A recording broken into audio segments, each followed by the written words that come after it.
정용실의 뉴스 브런치.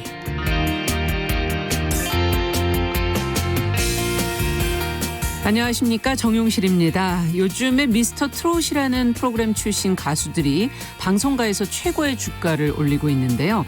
국내 한 대기업에서 이들의 성공 비결을 분석을 했다고 하죠. 내용을 살펴보니까 숨은 인재를 재발견하고 관성에서 벗어나 변화를 추구한 점, 또 창조적인 복제, 그리고 기본과 본질을 놓치지 않기, 마지막으로 실패를 했어도 기회를 잡기 위해 노력한 점 등이 주요 비결로 꼽혔습니다. 자, 이거는 뭐 기업 경영에 적용할 수도 있겠지만 행정, 정치, 또 그 어떤 조직 운영에서도 도움이 되는 내용이 아닐까 싶은데요. 그런데 잘 보면 엄청나게 새로운 내용이 아닙니다. 다들 이 정도는 알고 있을 텐데 왜 어디는 성공하고 어디는 실패를 하는 걸까요? 실천을 했거나 실천하지 않았거나, 아마도 여기에 답이 있는 게 아닐까요? 4월 27일 월요일 정용실의 뉴스 브런치 시작하겠습니다.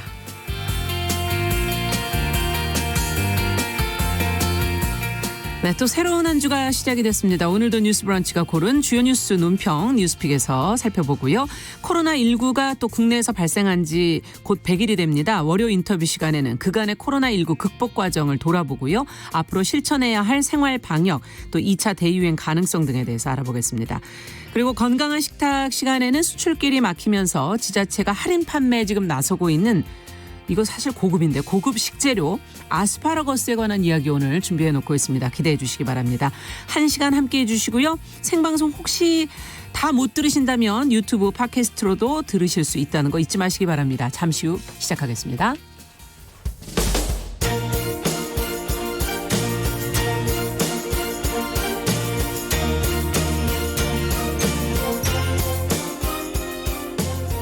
여성을 위한 시사정보 프로그램 KBS 1라디오 정용실의 뉴스 브런치. 여러분의 의견을 기다립니다. 샵 9730으로 문자 보내주세요. 짧은 문자 50원, 긴 문자 100원이 부과됩니다. 네, 정용실의 뉴스 브런치 항상 여러분들과 함께 프로그램을 꾸며가고 있습니다. 문자 KBS 콩, 유튜브 라이브, KBS 1라디오 치시고 들어오셔서 방송을 듣고 보시면서 의견 계속 남겨주시면 되겠습니다. 오늘도 최희철님, K78569361번님, 조혜숙님, 최성훈님, 신정순님, 그리고 최성원님 아까 소개해드렸죠? 예, 방산올님, 3699님, 9196님 이렇게 들어와 주셨고요. 유튜브로도 많이 들어오셨어요. 산속전원생활님, 오직님, 박진호님, 아카시즈님 출석해 주셨다고 인사 건네주셨습니다. 감사합니다. 자, 그러면 뉴스픽 시작하겠습니다. 오늘도 두 분 자리해 주셨습니다. 더 공감 여성정치연구소의 송문희 박사님 안녕하세요. 네, 안녕하세요. 네, 전혜연 시사평론가 안녕하십니까? 네, 안녕하세요. 네, 쉬고 나니까 좋으시죠? 주말에? 예, 저는 주말에 냉장고 정리를 한번 시작해봤는데 문을 여는 순간 못 쉬었습니다. 공포의 문이 열린다. 냉장고 이런 표현이 있어요. 그렇죠. 아, 이걸 왜 외우셨어요? 그러니까 왜 그랬는지 모르겠어요. 네. 저는 주말에 청취자분 중에 한 분이 네. 지인께서 우리 뉴스브런치의 최고 강점이 쉽다. 재미있다라고 말씀해 주시니까 기분이 예. 참 좋았고요. 사실 쉽고 재미있게 설명을 해드리려면 송 박사님하고 저 공부를 많이 해야 됩니다. 그럼요. 요즘 일찍 와서 많은 분들이 저희들이 열심히 공부하는 모습을 아니, 밑에서 요즘에 매일 같이 공부를 하시더라고요. 네, 고등학생도 아니고. 조금 더 쉽게 또 이해하기 쉽게 편하게 예. 설명해 드리도록 노력하겠습니다. 알겠습니다. 근데 오늘이 이 판문점 선언 2주년 되는 날이라서 그 얘기를 좀 시작을 해보고 싶네요. 남북 관계는 지금 소강 상태고 최근에 김정은 건강 이상설로 좀 어수선한 그런 분위기이긴 한데 문 대통령의 새로운 뭔가 대북 제안 이런 게 나올까? 또 김정은 위원장의 메시지가 나올까? 지금 이제 2주년이기 때문에 좀 주목이 되는 날인 것 같습니다. 어떤 관측들이 지금 나오고 있는지 전혜연 평론가께서 먼저 좀 나온 관측들을 좀 정리해 주시겠어요? 예, 4.27 판문점 선언 많은 분들이 한번 기억을 떠올려 보시면 2년 전 남북 정상이 손을 맞잡고 군사분계선을 살짝 넘어가는 모습 기억납니다. 많이 보셨을 겁니다. 네. 굉장히 분위기가 좋았었죠. 그리고 이때 남북 선언이 나왔습니다. 그래서 한반도 평화를 위한 여러 가지 합의가 또 이루어지기도 했었고요. 그래서 굉장히 남북 관계의 전환점, 이정표 이렇게 평가를 받고 있습니다. 그런데 이 남북 관계라는 것이 남북 간의 간의 관계도 뭐 매우 중요하고요. 그런데 또 이게 국제적인 어떤 제재 상황이라던가 북미 간의 관계를 또 그렇죠. 간과할 수가 없죠. 네. 그런데 하노이 노딜이라고 많이 들어보셨을 겁니다. 그러니까 도널드 트럼프 미국 대통령과 김정은 위원장이 만났는데 노딜 별 진전이 없었다는 거죠. 뭐 깜짝 놀랄 만한 협의 사항도 없었고요. 예. 사실상 이것을 기점으로 남북 관계가 크게 나아가지 못하고 있다라는 비판도 있었었고 또 문재인 대통령이 여러 가지 독자적인 안에 대해서 안을 내기도 했습니다만 네. 큰 진전을 보지 못하는 상황이었습니다. 그래서 지금 4.27 2주년을 맞아서 과연 문 대통령이 어떤 메시지를 내놓을지 굉장히 관심이 쏠리고 있는데요. 크게 두 가지 전망이 나오고 있습니다. 첫 번째로는 이번 총선에서 여당이 좀 압승을 했고 예. 또 코로나19를 계기로 오히려 보건 분야의 협력이라던가 대북 인도 지원에 관한 가능성이 좀 높아지지 않겠느냐. 그래서 굉장히 그런 부분의 어떤 대화의 메시지라던가 그런 메시지가 나올 것이다라는 네. 또 전망도 나오고 있고요.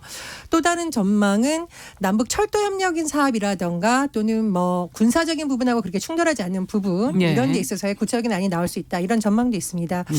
그런데 사실 이 북한 상황이라는 것은 북한의 어떤 도발 움직임 자체가 완전히 줄어든 것이 아니기 때문에 오히려 그렇게 하기 어렵다는 전망도 나오고 있고요. 또 한 변수가 있죠. 지금 김정은 위원장이 공개 석상의 모습을 드러내지 그렇죠. 않으면서 한반도 정세를 둘러싼 불확실성이 오히려 높아지고 있다. 그래서 오히려 정부에서 북한을 향한 메시지를 내기가 부담스러워 있다라는 전망이 지금 엇갈리고 있습니다. 아. 어쨌든 오늘 수석 보좌관 회의에서 대통령이 어떤 메시지를 낼지가 굉장히 관심을 모으고 있는데요. 예. 향후에 저희 또 그 소식 전해드리도록 하겠습니다. 네. 자, 그렇다면 2주년을 맞은 판문점 선언의 의미라든가 남북관계 돌파구를 마련하기 위해서 어떤 노력이 그러면 이제부터 필요할지 지금 또 그럴 상황은 되는 건지 두 분의 분석을 좀 들어보고 싶네요. 도보다리에서 두 정상이 만나서 참 사이좋게 이야기 나누는 모습을 보면서 네. 한반도의 평화 시계가 잘 돌아가겠구나라는 그런 예상을 했던 분들도 많은데 그렇죠. 지금 다시 멈춰서 있는 상태죠. 지금 말씀하신 하노이 노딜 이후에는 남북 관계 자체가 거의 멈춰섰습니다. 그러니까 남북 관계와 북미 관계가 같이 가는 부분이 있을 수밖에 없는데 문재인 대통령 사실 북한 문제에서 굉장한 인내심을 발휘하고 있는 것 같아요. 아무리 북한이 좀 페이스를 잃고 말을 안 들어도 끝끝내 이제 인내하고 이러다 보니까 판문점 선언까지 왔었는데 작년에 판문점 1주년 때도요 반쪽 행사에 그쳤습니다. 그렇죠. 북한에서 호응을 안 했기 때문인데 이번 같은 경우는 오늘도 아마 북한에서 별 공식적인 입장이 없지 않습니까? 지금 뭐 김정은 위원장의 건강 이상설이 추측이 난무하고 있는 상황이라서 그런 것도 있지만 근본적으로 남북 간의 관계의 현 주소다 이렇게 보여지는데 지난 그 판문점 선언 때 그 어떤 선언을 했는가 내용을 한번 복기해 보면요. 예. 중요한 것이 핵 없는 한반도 실현 그리고 일체 적대 행위 금지 남북 공동 연락 사무소를 개성에 설치한다. 그리고 이산가족 상봉하겠다 네. 였습니다. 그러면 이 네 개 중에 지금 된 게 뭐가 있죠? 없습니다. 네. 지금 적대행위 지금 계속 방사포 쏘고 있었고요. 핵 없는 한반도는 아직 요원합니다. 북한에 300개 넘는 핵무기는 아직까지 있는 것이고요. 그리고 남북 공동 연락사무소 개정에 했는데 이것도 네. 지금 가동이 안 되고 있는 상황이고요. 남과 북이 의지만 있으면 할 수 있는 이산가족 상봉도 안 되고 있습니다. 그래서 오늘 아마 지금 문재인 정부 쪽에서 동해 북부선 연결하는 거 있죠. 강릉하고 제진 철도 연결하는 거 그거 오늘 기념식 하겠다고 얘기하는데 이게 북한이 호응을 해주지 않으면 많이 힘든 부분이 있지 않겠나 이런 생각이 듭니다. 전우현 평론가께서는 어떻게 보십니까? 저는 조금 다르게 보는데요. 네. 사실 남북 관계라는 것은 절대적 상대적 평가를 같이 해야 됩니다. 그렇죠. 예. 이명박 박근혜 정부에서 굉장히 북한에 대해서 강력한 어떤 대북 규제에 있어서 힘이 많이 실렸는데 오히려 남북 관계가 더 경색이 됐다라는 비판이 나왔었고 현 정부 들어서는 일관되게 계속 대화하자는 어떤 주장을 문 대통령이 내놨었는데 오히려 그게 조금이나마 더 효과를 본 것으로 저는 평가를 합니다. 예를 들면 문재인 대통령이 뭐 평양을 방문했었죠. 그리고 굉장히 좀 의미 있는 거고 또 지금 뭐 제한적이긴 합니다만 문 대통령과 김 위원장 간의 친서가 공개된다던가 또 트럼프 대통령과 김 위원장의 어떤 친서 정치 예. 물론 한계가 있습니다만 어떤 정상 간의 신뢰를 그래도 깨지 않으려는 모습이 보였던 거는 기존 정부와는 굉장히 달라진 모습이라고 그렇죠. 생각을 합니다. 저는 조금 일부분 희망적인 부분을 놓지 않고 있는데 말씀해 주셨던 남북 철도 철도 연결 사업도 굉장히 의미가 있다고 봅니다. 왜냐하면 이건 사실 우리 정부에만 좋은 게 아니라 북한에도 굉장히 좋을 수 있는 네. 유럽으로 뻗어나갈 수 있는 일종의 어떤 통로 역할을 해줄 수 있는 거거든요.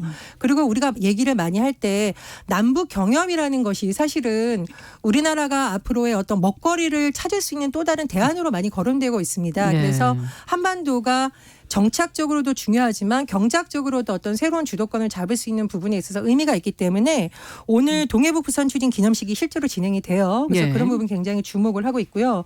또 하나 이 코로나19가 국제적인 사회에서의 협력이 필요하다라는 것을 전 세계에 인식시켜줬잖아요. 그렇죠. 그래서 저는 북한에 대한 인도적 대북 지원 부분은 조금 풀릴 수도 있지 않을까 네, 그렇게 전망을 합니다. 이게 지금 이제 한반도의 경제 공동체를 만들겠다는 거는 저는 기본적으로 긍정적으로 생각을 합니다.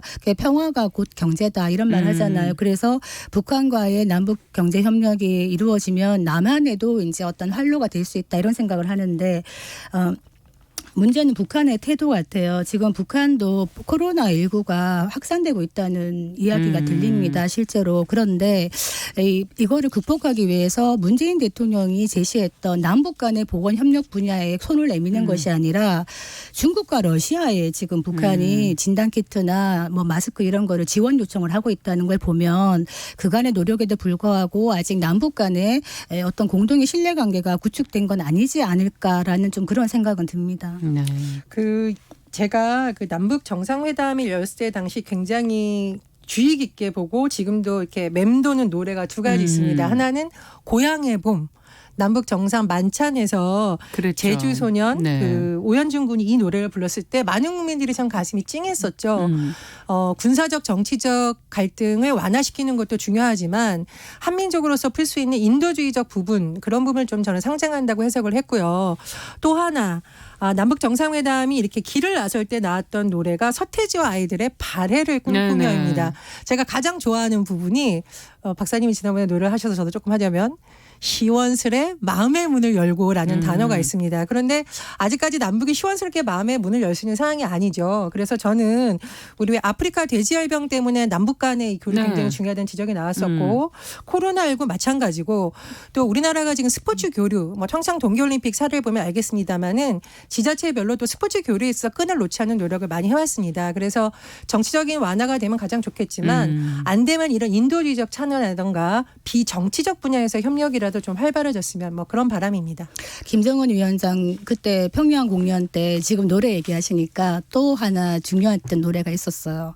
최진희 씨가 가서 불렀는데 김정일 위원장이 평소에 좋아했던 뒤늦은 후회라는 노래였어요. 근데 이 김정은 위원장 입장에서 지금 어떻게 보면 이번에 뭐 원산에 머물고 있다는 둥 중국 의료진이 뭐 50여 명이 갔다는 둥 이런 추측설이 난무하고 있는데 만약에 실제로 그런 상황이 왔을 때 그러면 중국의 손을 빌릴 것인가 그거는 중국의 간섭을 용인한다는 것이거든요. 그런 일이 있지 않기 위해서는 남과 북 간에 어떤 채널이 가동이 되어야만 된다. 이런 플랜을 대해서는 꼭 준비를 해야 된다. 이 말씀 드리겠습니다. 그리고 남북관계에서의 문 대통령의 역할이 중재자이자 또 어떻게 보면 한반도 문제에 우리는 당사자죠. 그런데 그렇죠. 제가 보기에는 당사자의 역할이 더 중요해질 수밖에 없다. 왜냐하면 지금 미국 같은 경우에는 앞으로 다가오는 대선이라던가 지금 코로나19로 너무 미국 상황이 좋지 않기 때문에 어떤 북미 간의 흐름만 보기에는 좀 위험 부담이 너무 크다는 지적이 나오고 있습니다. 그래서 문 대통령도 어떤 당사자로서의 우리 역할 필요성을 최근에 강조하고 있는데요. 그런 부분에 있어서 우리 정부의 역할이라던가 그런 부분이 굉장히 중요해질 것으로 봅니다. 네, 또 오늘 어떤 이야기, 어떤 메시지가 전달이 될지 기대를 해보도록 하겠습니다. 정용실의 뉴스브런치 더 공감 여성정치연구소 송문희 박사, 전혜연 시사평론가 두 분과 함께 뉴스픽 진행하고 있는데요. 자, 이제 다음 얘기로 조금 다른 얘기를 해보죠. 김종인 전 미래통합당 총괄선대위원장이 이 비대위원장 자리를 결국은 수락을 했고요.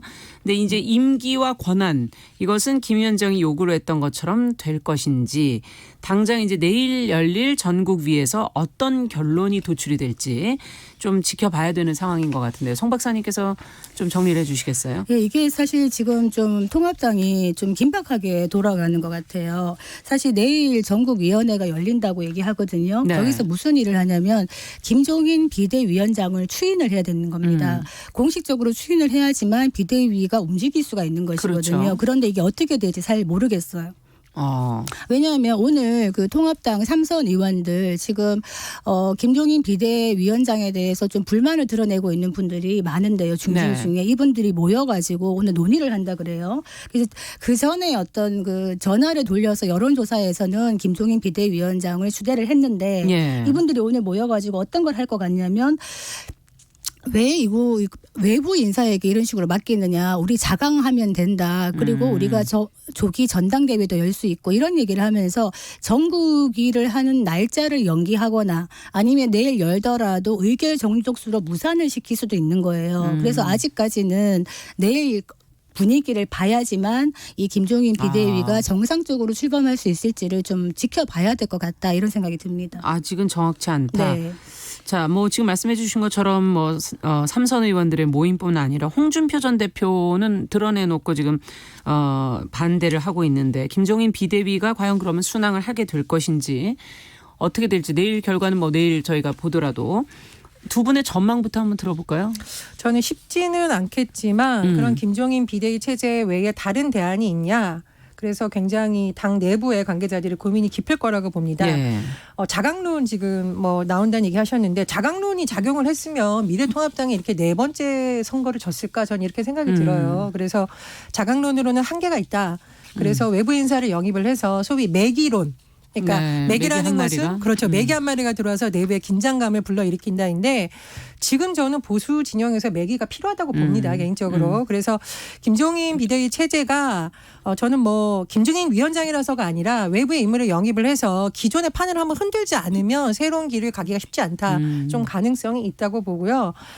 그리고 두 번째로 그러나 제가 조금 다른 한 부분을 보고 있는 것은 뭐냐면 예전에 그 아마 박근혜 비대위원장 시절을 많이 떠올리는 것 같습니다. 그렇죠. 2011년 말에 네. 박근혜 당시 비대위원장이 이 김종인 의원을 영입을 해서 새로운 판을 많이 꾸렸었죠. 네. 여러 가지가 됐었고 이후 선거에서도 좋은 결과를 거뒀는데 그때와 지금의 차이는 뭐냐면은 박근혜 비대위원장은 사실 그때도 이미 유력 대선 주자였고요. 당내 추종하는 세력이 많았습니다. 어떤 혁신을 하려면 기존의 주도권을 잡거나 기득권을 가지고 있던 세력이 반발할 수밖에 없거든요. 그런데 워낙 강력한 대선 주자가 같이 있었기 때문에 혁신 작업이 쉬웠다. 반발에도 불구하고 추진력도 가질 수 있었고 네. 일부분 국민들의 관심을 모으는 효과가 있었습니다. 그런데 현재 같은 경우에는 지금 김종인 위원장이 맡는다고 하더라도 떠받쳐줄 당내 세력이 불분명하고 쉽지 않은. 그렇죠. 예. 당내 주도권을 가진 세력들이 지금 공개적으로 반발하고 있거든요. 그래서 과연 추진력을 어느 정도 갖고 어느 정도 변화시킬 수 있을지가 과제라고 보고요. 제가 지난번에 한번 비유를 했었는데 보수는 얼굴이 아니라 뇌를 바꿔라 이 표현을 제가 많이 쓰잖아요. 예. 이 얼굴이라는 게 뭐냐면 비대위를 꾸리면 뭐 관리형 비대위든 혁신형 비대위든 비대위원들을 굉장히 상징성이 있는 인물들을 많이 데려옵니다. 이제 유명 인사들이 오기도 하고 20대 젊은이가 들어오기도 하고 그걸 얼굴로 보시는 거죠. 그렇죠. 보수의 비판적인 세력으로 들어오는 것도 있는데 문제는 뭐냐면 근본적으로 뇌를 바꾸지 않고 얼굴만 바꿀 생각을 하면 결국은 또 비슷하다는 거죠. 그래서 저는 어려운 주문이네요. 뇌를 그렇습니다. 바꾸는 거. 그래서 김종인 비대위원장이 이번에 들어와서 할 일은 뭐 얼굴을 바꾸는 것도 관심을 모으는 차원에서 일부분 필요합니다만 뇌를 어떻게 바꿀 것인지 예를 들면 경제민주화 그때 들고 나왔었어요. 그래서 그런 보수가 가야 될 길을 근본적으로 바꾸는 거 국민들에게 어떤 가치를 던져줄지 그 부분에 대한 깊은 고민이 같이 나와야 된다고 봅니다. 사실 이제 당내 중진들 일테면은 뭐 지금은 밖에 있습니다만 예. 홍준표 전 대표 같은 경우에 처음에는 김종인 비대위원장 추대를 긍정적으로 얘기했었어요. 그러다가 갑자기 이제 지금 거의 반발을 하고 공격으로 시작을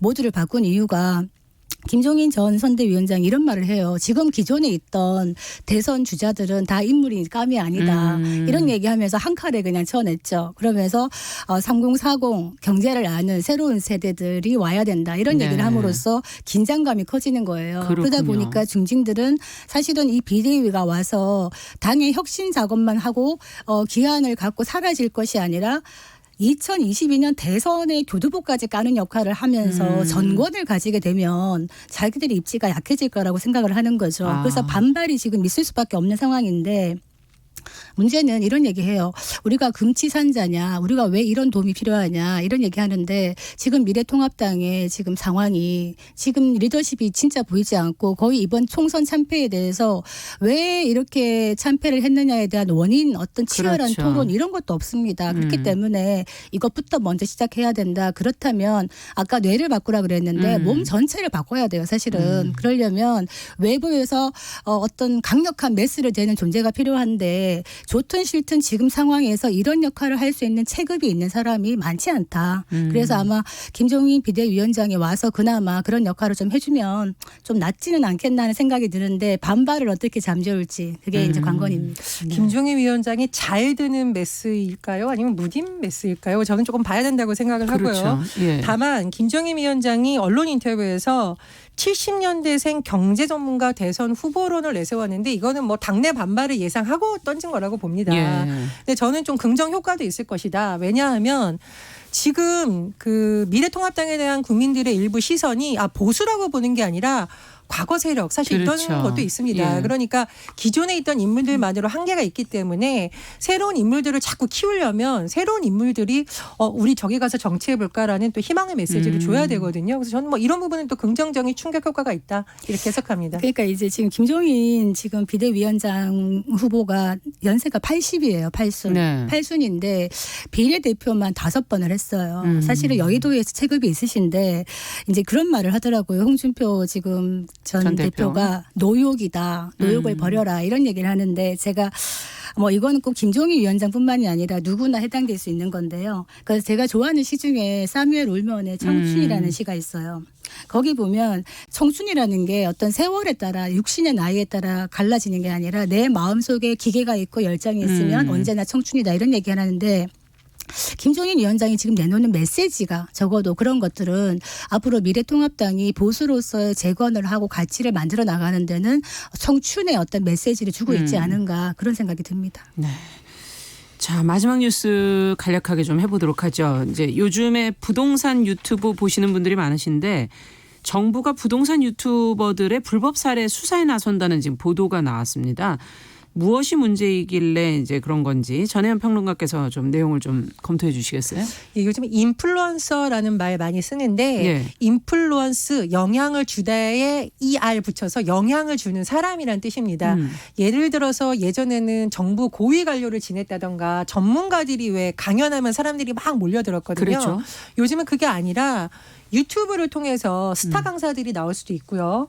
꼭 분야에서 전문적인 지식이 없더라도 아주 실리적으로 투자 정보를 알려주는 사람들이 굉장한 영향력을 가지고 엄청나게 많은 구독자들과 함께 활동하는 경우가 있습니다. 그래서 부동산 관련 정보도 이렇게 전달해 주는 사람들이 많아지고 있어요. 그래서 뭐 스타 강사도 있고 부동산 관련 카페 운영자들도 있었습니다. 그래서 부동산에 관련해서 쉬운 정보를 주는 긍정적인 작용도 있었는데 최근에 지금 정부에서 조금 유심히 들여다보는 부분은 뭐냐면 네. 이게 이제 기업화되고 있다. 그래서 어떤 순수하게 투자 정보를 알려주는 것이 아니라 구체적으로 투자 물건을 제시를 한다던가 예. 또는 여러 사람이 모여서 투자 상담을 이렇게 유도하는 방법 이런 것은 불법의 여지가 있다고 보고 있는 겁니다. 실제로 공인중개사법 33조 2항의 경우에는 허위 과장 광고를 하거나 특정 공인중개사에게 중개를 유도하면 처벌을 받을 수가 있습니다. 다만 이제 이걸 적용한 적이 그동안 많지 않았기 때문에 정부에서 어떻게 수사를 하고 단속을 해서 어떤 처벌을 내릴지는 앞으로의 상황을 지켜봐야겠습니다. 그러니까 투기를 조장하는 그런 행위 이런 것들이 있다. 불법 행위들이 있다 이런 말씀이신데 처벌 근거가 그동안은 좀 충분치 않았던 거 아닌가 하는 생각도 들고요. 그래 단속이 좀 과연 이루어지게 될 건가? 어떻게 보십니까? 아니 이번 사안에 사실은 대해서. 이런 분들이요. 단순한 투자 정보를 왜 그냥 제공하겠습니까? 이득이 되기 때문인데 어떤 거냐. 만약에 여기 재개발 가능성이 높다 그래서 가보면은 이미 시행사나 분양사들하고 미리 이제 예. 얘기를 하는 경우 그리고 신축상가 여기 수익률이 굉장히 높아요. 보면은 벌써 이것도 벌써 작업이 들어가 있는 거예요. 그러니까 어떻게 보면은 직접 중개를 하면 안 되는데도 불구하고 실제로 직접 중개하는 거하고 똑같은 효과를 본다는 거예요. 그러면 법적으로는 이걸 교묘히 피해가면서 이 지금 투자자들을 힘들게 할 수 있다. 그래서 지금 경제가 어렵다 보니까 예. 오히려 사람들이 이런 데 더 몰리는 거예요. 부동산이 그나마 돈이 될 것 같다. 아니면 증권이 돈이 될 것 같다. 이래가지고 뭐 묻지 마시게 빚내 갖고 하는 투자도 요즘 의외로 많이 있다 네. 그러거든요. 그런데 큰일이네요. 이런 투자 위험의 부담은 오롯이 투자자가 다 감당할 수밖에 없습니다. 네. 지금 증권도 마찬가지로 외국인이나 기관들이 많이 팔 때 한국의 개인 투자자들이 막 들어가가지고 동학개미라 그래요. 한국 증권시장을 살리고 있다 이런 얘기하는데 물론 뭐 투자는 좋습니다만 절대 무리하게 본인이 공부하지 않고 부동산도 마찬가지거든요. 이런 분들은 책임을 지지 않는다. 내가 먼저 공부를 하고 점검을 하고 들어가야 된다 이렇게 말씀드리겠습니다. 사람의 말만 믿어서는 안 네. 된다. 그렇습니다. 그리고 이게 뭐 등록이 되지 않은 매물을 중개한다던가 뭐 탈세 기법을 소개한다던가 이런 좀 위험성이 있다는 지적이 많이 나오고 있고요. 이게 참 어떻게 봐야 될까요? 요즘 20대 30대가 재테크에 관심이 많은 건 뭐라고 할 수가 없는데 부동산을 통해서 갑자기 돈 버는 것에 대한 관심도 높아지고 있다고 하죠. 그런데 문제는 뭐냐면 이 젊은 세대가 유튜브를 통해서 공부를 많이 하는데 잘못된 정보라든가 허위 정보가 흘려졌을 경우에 책임 소재가 불분명하다는 그렇죠. 거죠. 그래서 이런 부분에 대해서 아마 정부가 뭐 내사도 하고 수사도 하고 단속도 한다는 소식이 나오고 있는데 유명세를 치른 만큼의 책임을 지는 어떤 유튜버들의 문화도 좀 정착이 돼야 되지 않을까 그렇게 생각합니다. 지금 네. 설렁탕 가격이 20년 전으로 돌아간다 그래요. 3,900원짜리가 나오고 있고 피자 먹으면 한 판 더 주고 아이스크림까지 주고 막 이러고 있는 거 보면 그만큼 불황의 그림자가 아닐까 생각되는데 이럴 때일수록 신중하게 투자를 해야 된다. 그렇죠. 그 말씀드립니다. 자, 뉴스픽 오늘은 여기까지 듣겠습니다. 전혜연 평론가, 더 공감 여성정치연구소의 송문희 박사 두 분 수고하셨습니다. 감사합니다. 감사합니다.